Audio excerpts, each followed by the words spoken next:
Rog, I mean, like, this could be a Netflix series. And I do think Serie A is, like, less and less about the football these days. It should just be on Netflix. It's Rog. Oh, I know American boys in Serie A. Or is it now Serie USA? Who knows? Continue to charge front foot forward in a zippy style. The kind known only to a highly over-caffeinated Jose Mourinho when riding his Vespa down some cobblestone alley. AC Milan's proud Yank duo, Christian Pulisic and Yunus Musa, locking down starting time, teaming up for casual game-winning heroics. Oh, and earning purring reviews from La Gazzetta dello Sport. And Juventus, with Weston McKennie and Tim Weah learning that it's actually now legal, according to international law, to start not one, but two whole Americans at the same time. Oh, at the second international break, as we're about to regroup, it's time for our periodic check-in with all things Italy, with a gent whose tales honestly get me more amped up than a third espresso. Strap onto the back of this scooter. Join me in saying benvenuto to the Athletic Serie A correspondent, the bearded bard of Bacala, the national treasure, known as the mighty James Horncastle. Hello, Rog. Hello, listeners. Good to be with you. I have been on one of those Jose Mourinho mopeds over cobbles in Rome. You mentioned that you were going in December. I don't recommend it, Rog, if you want to retain the use of your wrists. Yeah, it's not my wrists that I'm worried about. It's my ability to have a fifth kid, James. But we'll talk about that on my other podcast today in Future Fertility. When we last spoke at the start of the season, with the American buddy system in its nascent stages, two Americans, two historic Italian teams, and now one of them, AC Milan, stand resplendent atop the table, 2 points ahead across city rival Inter, 4 points ahead of Juventus. We'll talk about them in a minute. For Milan, that young poet warrior, Christian Pulisic, 4 goals and 1 assist so far. Gazzetta dello Sport initially seemed eager to jump on any quiet performance, but lately, even they've been lavishing our gent with praise, writing that he, quote, played like a champion, and frequently slapping Puli's face on the cover. A clip on the magnificent Italian TV show Diretta Stadio went viral of an 80-year-old Italian gent named Tiziano Crudeli screaming, Pulli, Pulli, sick, over and over again, right in the face of a co-host, rubbing in the most recent win, 1-0 over Genoa after Pulisic's 87th minute armpit trap and spin half volley. The armpit of God. A handball so deft and coy it eluded defenders and referee. Now, we Americans, James, are so bloody thrilled to see Christian smile on a football field in his club's jersey again. You'll have a more nuanced analysis of his first 10 games, all comps. What have you seen? What have you experienced? Well, I've enjoyed Gazzetta calling him the LeBron James of soccer. I think I've heard you say that as well. So it was great to see him kind of use his talent.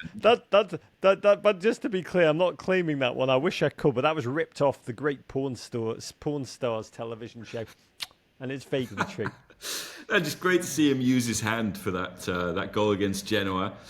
Yet another winning goal, but the big thing with Christian is that he seems to score the opening goal in a lot of these games. He's the icebreaker, and he's using his sort of right foot, left foot as pickaxes for AC Milan, and it's going really well. I mean, even you mentioned Gazzetta.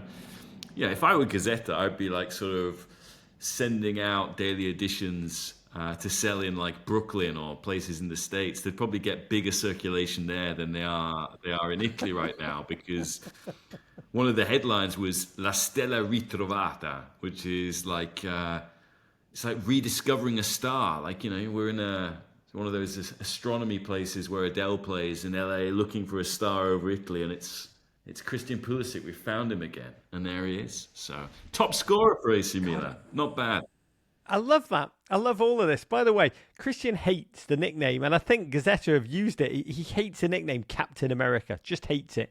I mean, I think partially it's like such an old retread. You're not really working that hard. I think it's like it's been given to so many people from John Harkes onwards. It's like inheriting someone else's nickname. So he hates it. He's also technically not the captain of the United States, which also pisses him off. Your term, the icebreaker, though. I can imagine that. If I were in the Pulisic camp, I'd be trademarking that. How do you say that in Italian? Well, I'm trying to think, actually. It'd be like ghiaccio spaccatore, or something like that. I mean, that's a very literal translation. Christian, get on that. That is a new tattoo if I've ever seen one. But Gazzetta also wrote that along with Rafael Leao, no team has more decisive wingers. Pulisic scored 2 winners in his last 3 club games. His 4 Serie A goals coming from 10 shots total. He's almost an economist dream. 80% of them are on target. It's been a bit of shuffling, but it seems that Stefano Pioli has struck upon a system with 3 forwards, Leao and Pulisic on opposite sides of the ageless beard daddy, Olivier Giroud, who we will talk about in one moment. But how is Pulisic mostly being used? He's playing on the right for the most part, Rog, which is where he played in pre-season. I think he really benefited from joining the club early. So he was at their bucolic, cocoon-esque training ground, Milanello, and then obviously went to do the US tour. So I think getting all those reps and minutes in has really helped.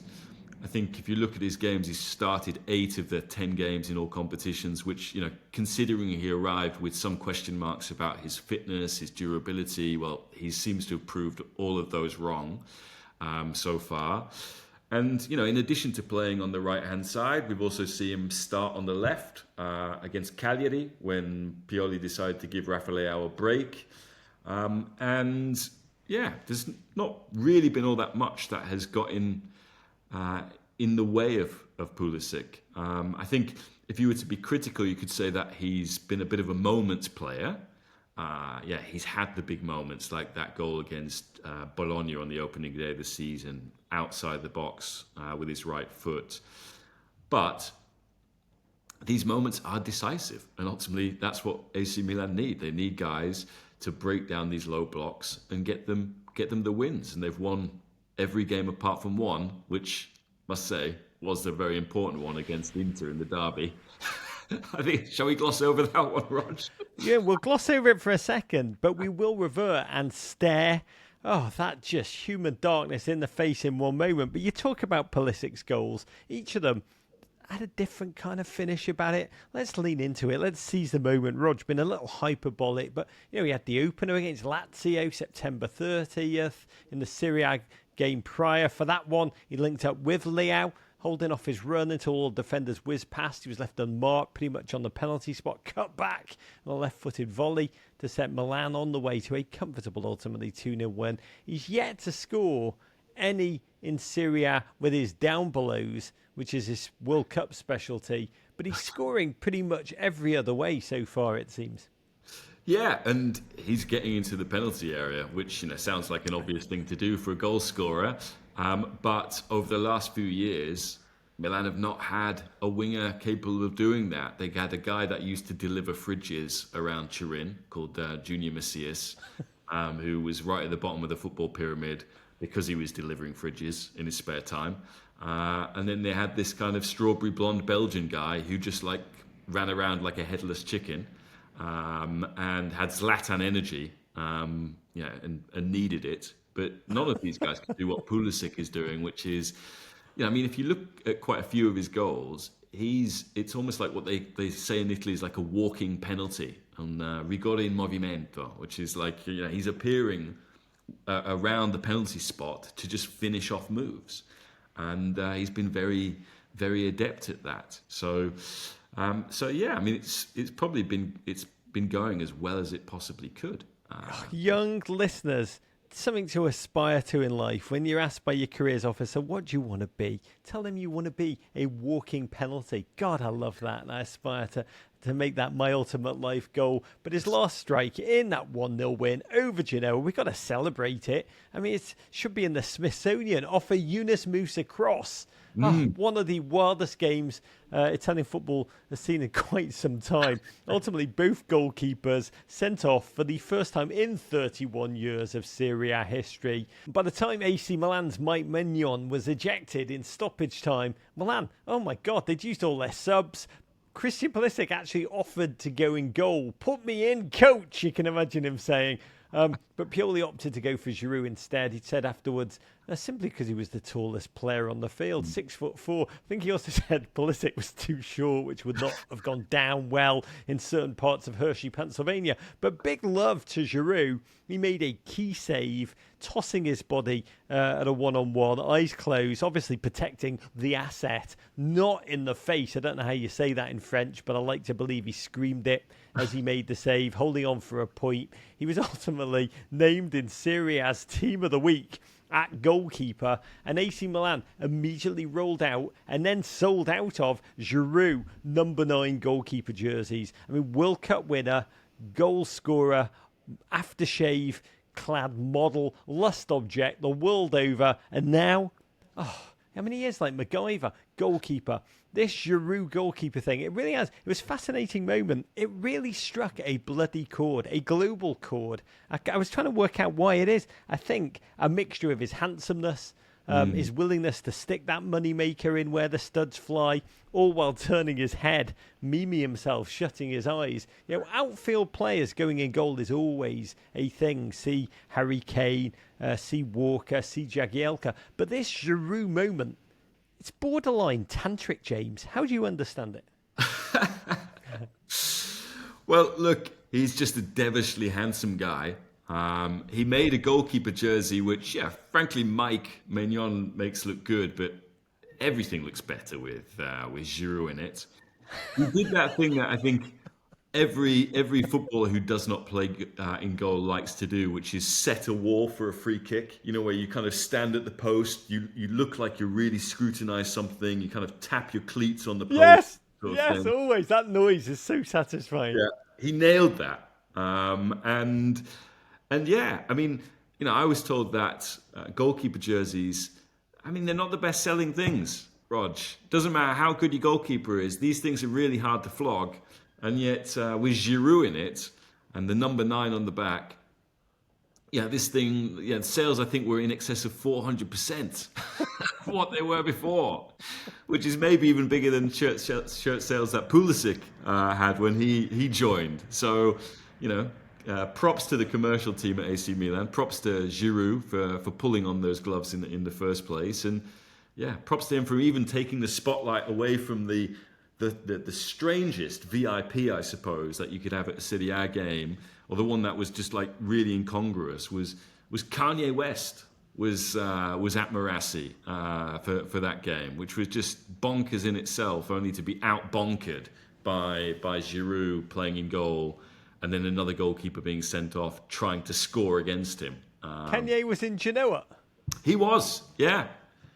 He seems to have been in Italy all summer with his new girlfriend or wife. Not sure what their relationship status is. It's been quite an interesting tour, I would say. Not a musical tour, but he's been seeing a lot of Italy. I would Google some of the things he's been up to. Not sure some of our young listeners are old enough to hear about them, but there you go. Safe search on, kids. Gazzetta, back to Giroud. Gazzetta gave Olivier top honours in their player ratings for the game. It's one of those moments that just everybody let into, just everybody marvelled at. There was no just overkill on this. It was a wonderful, wonderful moment. They gave him 7.5 out of 10, with only Christian and Yunus Musa coming close at 7 each. They're very judicious with their player ratings on the continent. Gazzetta echoing Pioli's earlier comments that Musa is, quote, 3 players in one. High praise there. And in fact, Musa's but not a goalkeeper.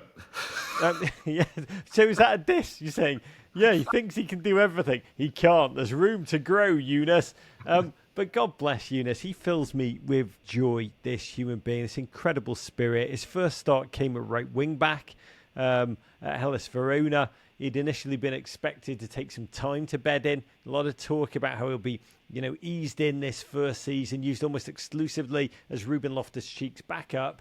But when Loftus-Cheek went down injured after half an hour against Lazio, Musa really seized the starting opportunity. And it could be said he's not looked back. He's played the whole 90 of both games since. Fabrizio Romano reporting that Milan and their directors are especially pleased with their $20 million purchase from Valencia. How do you see Musa's role on this roster? Because he's surprised a lot of people. He's said himself publicly that his progress and his quick acclimation into this team, he's surprised even himself. How have you viewed it? How has he been seen? And will it all change when Loftus-Cheek returns? I mean, he really took his chance. You alluded to it there when Loftus-Cheek went off against Lazio, and he does do something different from Ruben. You know, Ruben likes to play inside and have lots of kind of short passes and progress the ball that way. Younes likes to drive at players. He has played out wide for Valencia in the past, and you could see that in that. He's someone who, by driving at players, is able to sort of take some of the guys who are marking Pulisic away from him. And that really helped Christian in the game against Lazio. And you mentioned the cross that he put in for Christian's goal against Genoa as well. Again, that's not a position you would put, or Ruben would find himself in. So you see that he offers something different. And you mentioned his versatility. Okay, he hasn't gone in goal yet for Milan, but his first game, I think, was against. Well, one of his first appearances was against Cagliari, and part of that game he played in front of the defence in midfield. I mean, there is some debate, and Ruben has played really well since he joined the club. But there is some debate as to, did they need to buy two midfield players to play that position? Could they have just got Younes and maybe spent more money on a striker? Because frankly, Younes has done very well so far. So look, AC Milan are going to have a lot of games this season, providing they get through this group of death in the Champions League. Which is a little bit complicated because they haven't won either of their first two games. But if they do have a lot of games, there'll be plenty of minutes to go around for Younes, even if he's not covering for Ruben, because he's just so versatile. One of my guilty delights of the season so far is listening to Italian commentators called Ruben Loftus-Cheek Loftus. Whenever he's on the ball, which I just adore. It's just so wonderfully random. They used to call Frank Lampard Frankie Lampard, which no one would do in England. But it was always Frankie Lampard or oh my God, meravigliosamente Didier Drogba. Like whenever Drogba did something, it was wonderfully Didier Drogba. How do you make Frank Lampard, the most antithetical human being to a Sopranos character, sound like a minor Sopranos character by calling him Frankie Lampard? I love. But this Milan, and God, it's been amazing watching Younes seize these moments, and I can imagine the Milan commercial team already salivating just at the prospect of Younes making good on your hint that one day he will go in goal. They cannot unleash those Musa goalkeeping jerseys quickly enough. But how good are Milan? Because they are finding ways to win games, occasionally grinding out the results, almost like an Italian Spurs at times, all apart, as you said, from one game, a horrific, traumatic 5-1 beatdown in the Milan derby. Is this just a good start of the season that will burn off a bubble that will burst, or are they for real? I think they're for real. I think they're better placed to break down teams that they were unable to break down last year. Inter are still their kryptonite. They just match up really well. Inzaghi seems to have got Stefano Pioli's number.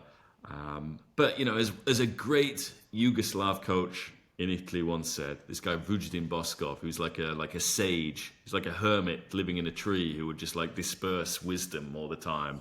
He would say in broken Italian, better to lose one game 5-0 than 5 games 1-0. And that's ultimately what's happened with Milan. They've won every other game apart from this one. And so as much as Inter fans will lord this over AC Milan for the rest of the season, and I think they've won 4 or 5 straight in the derby. Look, if AC Milan are where they are now at the end of the season, which is ahead of Inter, because they can beat the teams that Inter can't, then so be it. They'll like it. They'll take it. God, life dreams now. First part of my life, I'd like to be that walking penalty, and I'd like to spend the last decades, wherever I'm allowed, to just be a hermit in a tree, dispensing life wisdom. One last quick one on Milan. There's been rumours linking the club to a third American, Joe Scally, the right back currently playing on Borussia Mönchengladbach. Are these rumours really cut from American fan dreams and we're projecting, or are they for real? What have you heard? Well, look, AC Milan are very attentive when it comes to their scouting. They're a team that tends not to scout within Italy anymore because certainly with Italian players, they see them as overpriced. They've got good value from the Americans that they've signed so far, but I think it's still a bit early, Rog, to be jumping on the Scally train.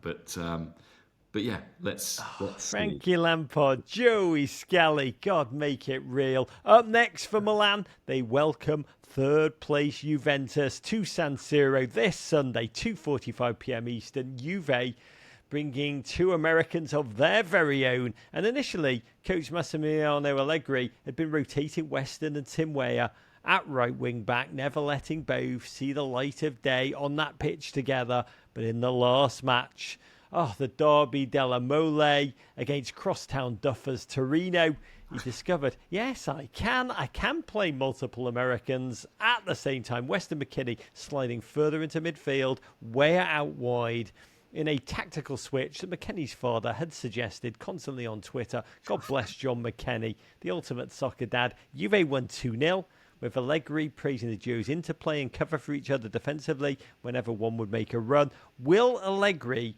be taking more tactical advice from John McKennie going forward? Yeah, I mean, Allegri every year has a new assistant coach. So, he, like this year, it's this guy, Francesco Magnanelli, who played at every level in Italy, played under him at Sassuolo, and he's been sort of seen as responsible for some of the tactical innovation. Last year, it was a guy who also came from Sassuolo, who worked for De Zerbi, the now Brighton coach. So maybe next year it'll be John McKennie. After this kind of insight, who can bet against John McKennie? So, but I think one of the things that's helped is that Wes has come back like a new man from his lone spell in the Premier League, which ended with him being relegated at Leeds United. Some quite chants about his weight, which I think he's used to. He came back. He was at first got the impression that he wasn't going to be on the US tour. I think the club then were like, well, that's self-defeatist. He's our biggest player in the States, so let's bring him on board. And I think he's really developed as a player in terms of he's gone from being seen as tactically anarchic in that he would just do whatever the hell he wanted to actually being someone that Allegri trusts. And that actually counted against Tim Weah for the first few weeks of the season, because while Tim started the first game in Udine, it was really McKennie who took his position, playing on the right-hand side. And now, I'd say both of these guys are kind of helped by some of the awkwardness around Juventus at this moment in time, which is that Paul Pogba has tested positive in a doping test. So he at the moment is being investigated, and we'll have to see whether this provisional ban becomes a longer ban. But he's out at the moment. And then could be out for between 2 and 4 years. It's truly a tragic story of its own downwards trajectory. It is, and I think Wes and Paul get on really well as well. So I think Wes will be supporting Paul in this moment. It's been a difficult time for Pogba off the pitch, not only with this but stuff going on with his family as well, which has been pretty well publicised.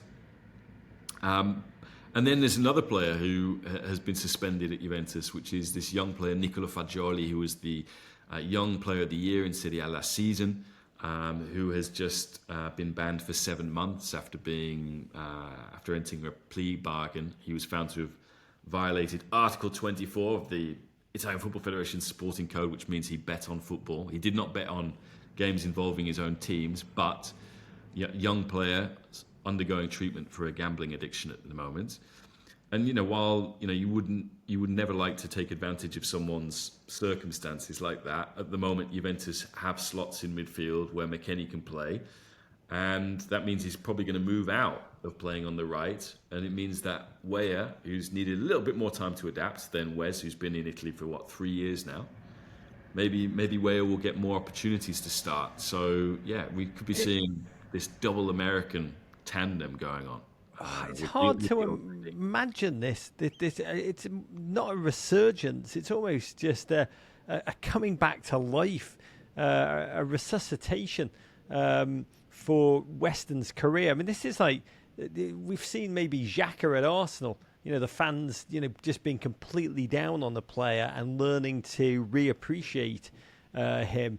But it's almost like he's almost like a footballing floaty who refused to be flushed down the toilet. I mean, what is the reaction to within the club right now that this gentleman who they really humiliated, made completely clear he was an ex-Juventus player. They now need him, crave him. He stepped up to the moment with his play.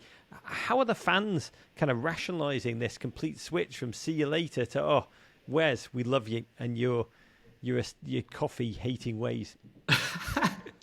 Your ranch sauce loving ways. Yes.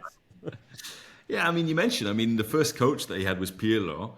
And Andrea Pirlo, he, aside from looking suave and always insisting on sort of wearing velvet corduroy, kind of said, he questioned Wes's professionalism. And this was when Wes actually had a really good impact in his first season, scored in all the big games, scored in Barcelona.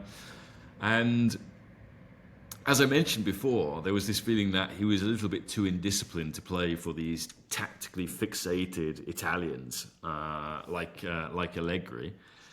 And instead, he's been one of their best performers this season. Okay, Chiesa's been back from injury and he's been scoring. Vlahovic has been scoring. These guys who had a difficult year last year for different reasons. But then if you look in the midfield, we mentioned Pogba suspended, Fagioli suspended. He's probably been their best midfielder this year.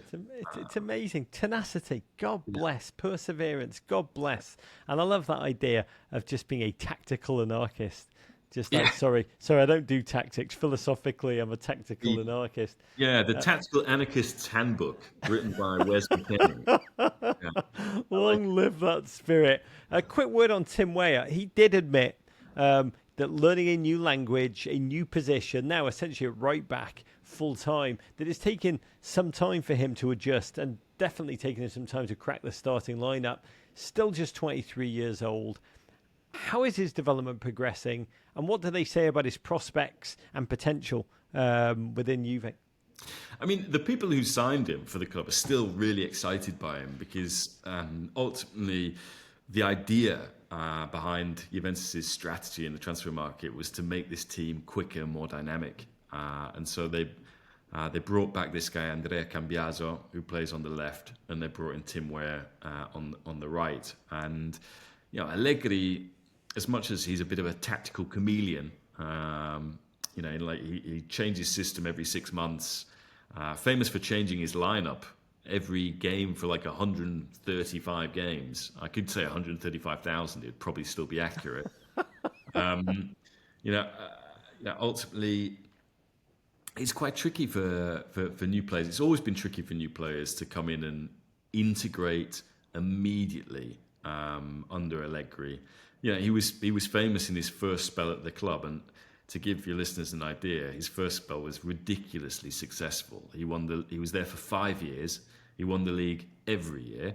He won the double, which is the Serie A title, and the Coppa Italia, the cup, 4 times, and he reached the Champions League final twice. And so they would sign players during that era, like Paulo Dybala, one of the best players in Serie A over the last decade, Alvaro Morata. People have got different views on him, but Alvaro came in, and he would basically sit them on the bench for 3 months until they learned everything until they knew his way of working inside out, or until he felt he could trust them. And so it hasn't been too much of a surprise to see Weah have to go through that same process. But yeah, certainly I think there's now more opportunities for him. Yeah, I mean, again, speaking to people at the club speaking to people around Juventus last week, obviously their transfer window was quite minimalist. The only player they actually signed who was a fresh face is Tim Weah. And the other was extending Adrian Rabiot's contract, making a loan deal permanent for Arkadiusz Milik. And so the only depth they've got is from young players. And there's not many alternatives to Weah now. That's why McKennie, who was initially signed as a midfield player, has been playing as a winger or wing back.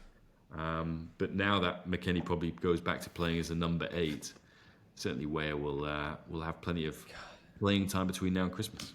God, necessity is the mother of, in this case, for Western reinvention, and it's been magnificent to witness. Okay, let's quickly cast our gaze a little further afield to another who so far has refused to be quietly flushed away. This man does nothing quietly. Jose Mourinho, who, quote, in his own words, had the biggest, most important, craziest offer of work that any manager has ever had in the history of football, according to him. Really an unbiased source. A contract offer in the tens of millions per year to go and coach in Saudi Arabia. He ultimately stayed with Roma and was rewarded with what he called the worst start to a season as manager. 1 win from the first 6. Local paper Corriere dello Sport reported that Roma was ready to fire him, replace him with the treble-winning Bayern Munich boss, and more recently German international flop Hansi Flick. Mourinho publicly sent out a come-and-get-me plea on Egyptian television, saying that he's, quote, quite sure that he'll coach in Saudi Arabia one day, but 3 wins in a row provided a vastly different burst of fortune for Roma, now up to 10th. Mou very confidently proclaiming, quote, I am not the problem. Always a good sign when you need to tell the international press that it's not your fault, in my personal experience. But he's nothing if not entertaining, even when losing at an American-owned club owned by the Friedkin family. James, is this third season syndrome kicking in for Jose Mourinho?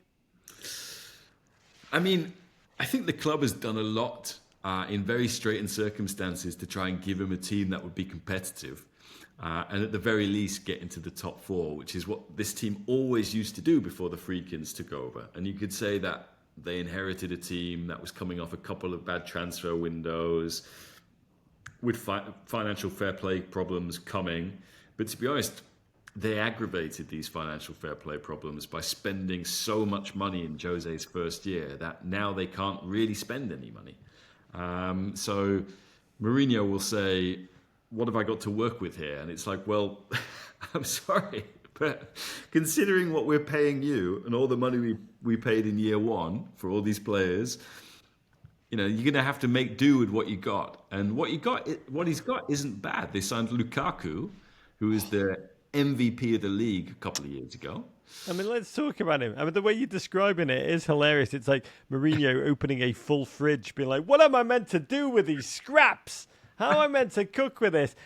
Having said, talking about cooking, a big part of Roma's turnaround has been the gent you just mentioned, Big Rom, Romelu Lukaku, that beautiful, sensitive giant of a Belgian striker, scored 5 goals in 6 Serie A games, hugely hungry, hugely motivated. I mean, watching him has been amazing, just how much he wants to prove himself, arguably to himself.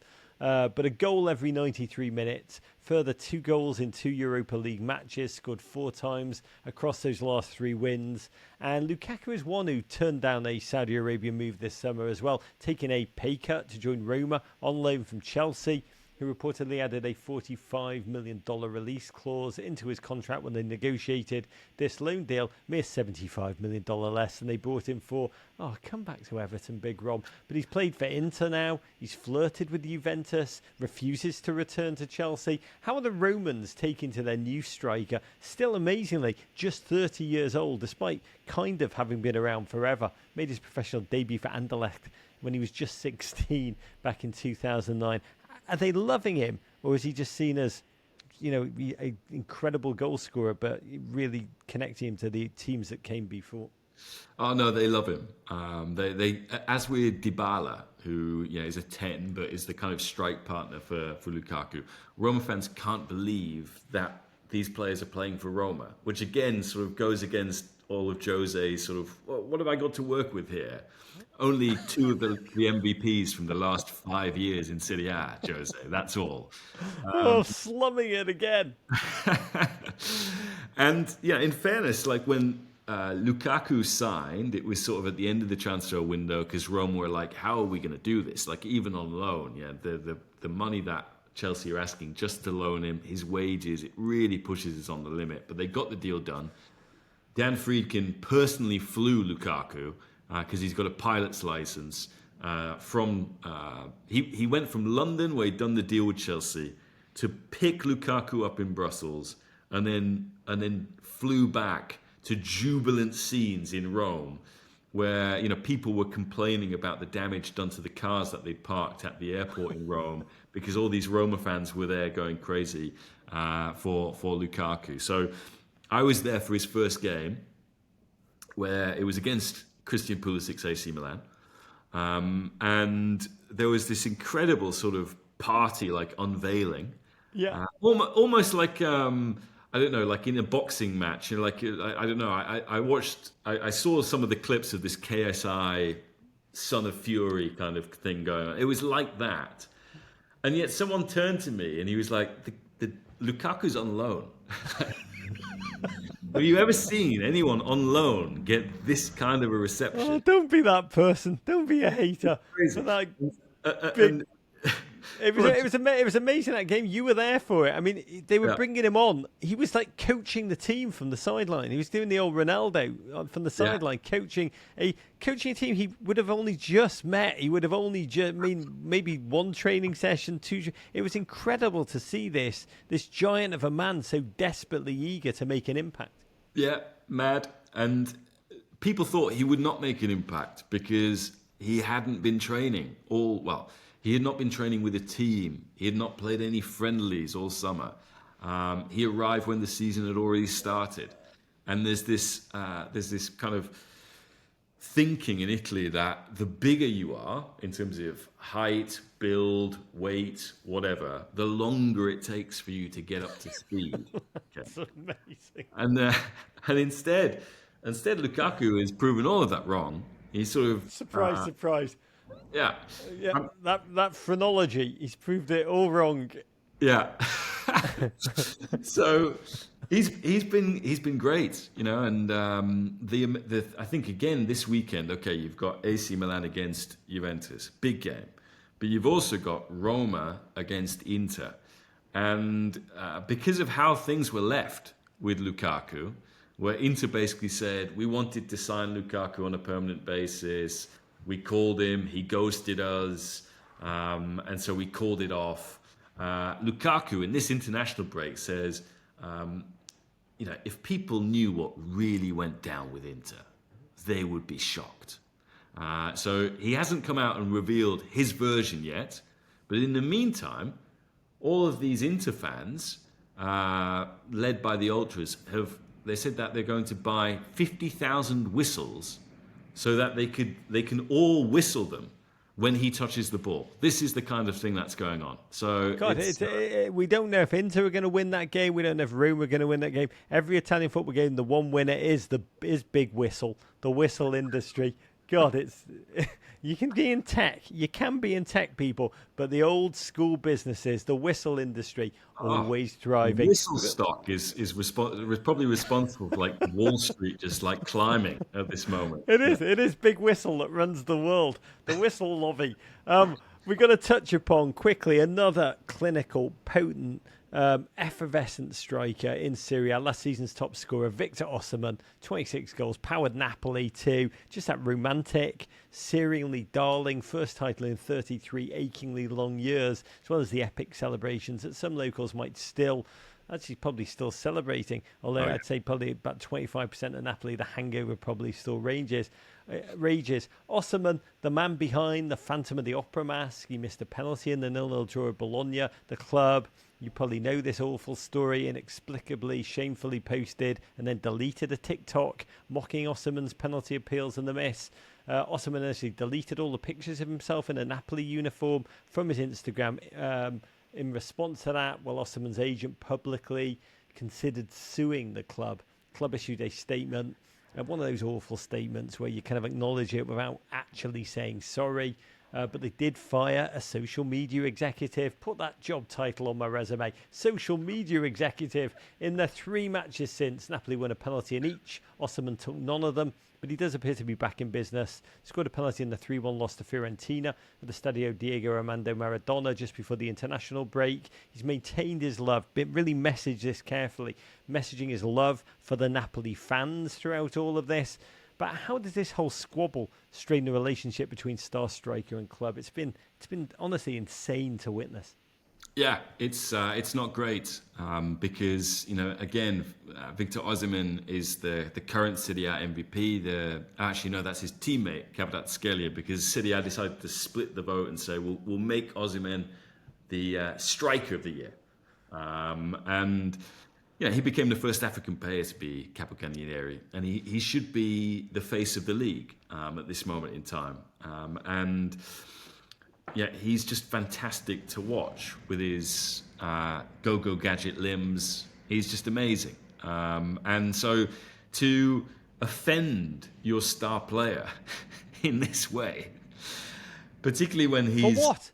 For what? I mean, that's self-sabotage. That's what I don't understand. Yeah, I mean, for missing a penalty, which is just bizarre, at a time when the coach is under massive pressure, because people think that Napoli should be doing much better than they are.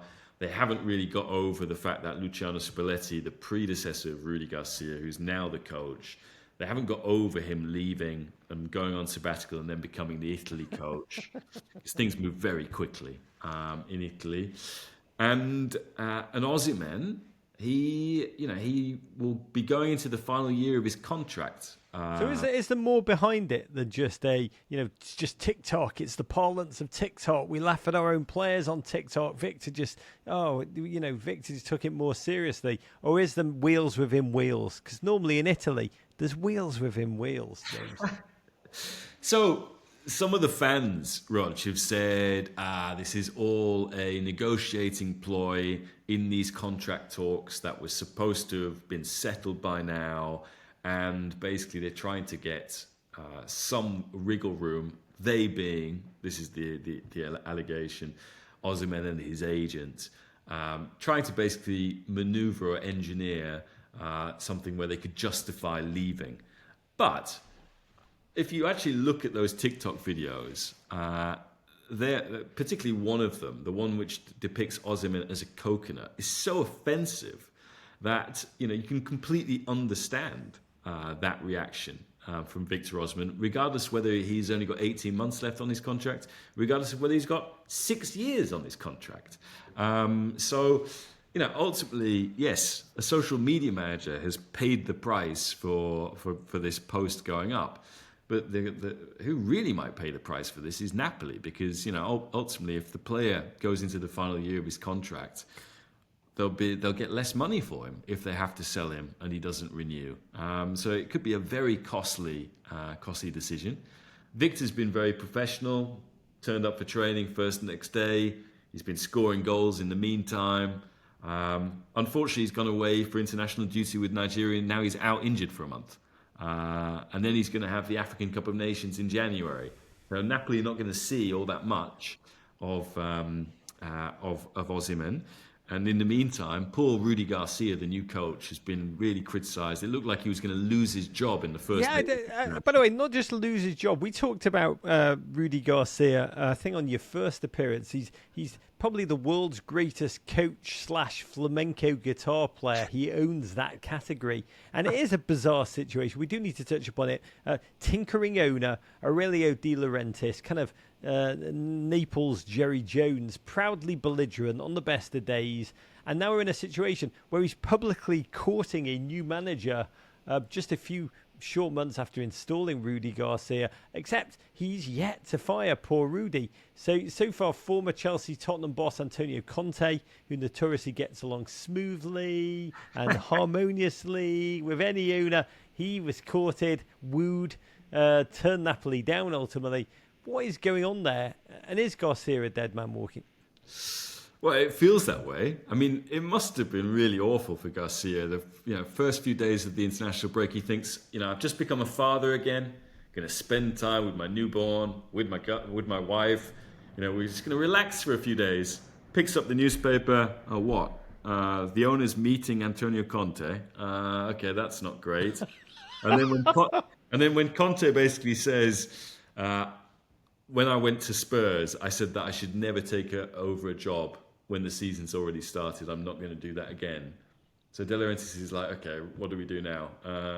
All right, I'm just going to show up at the training ground every day, and I'm going to be really hands-on. So it's almost like it's not take your boss to work day, because who would do that? What kind of a day would that be? But that's what happens. So Rudy, it feels like De Laurentiis is like almost like. I'll coach the team with you. I'll help you.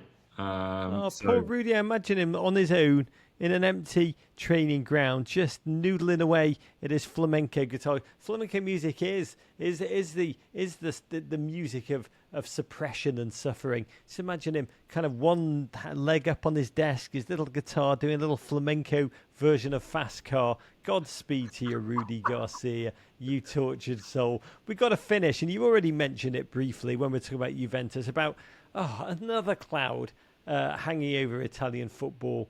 The gambling thing. What we know of, and this is dark humanly. It's like two players sent home from the Italy team this international break. One, Newcastle's own Sandro Tonali, conveniently sold by AC Milan. What they knew and when they knew it. Yet to come out. Aston Villa loanee Nicolo Zaniolo were questioned by police as part of that larger crackdown on illegal gambling that you glanced upon there. Juventus midfielder Nicolo Fagioli has been banned for at least 7 months. He's already admitted to a gambling addiction. And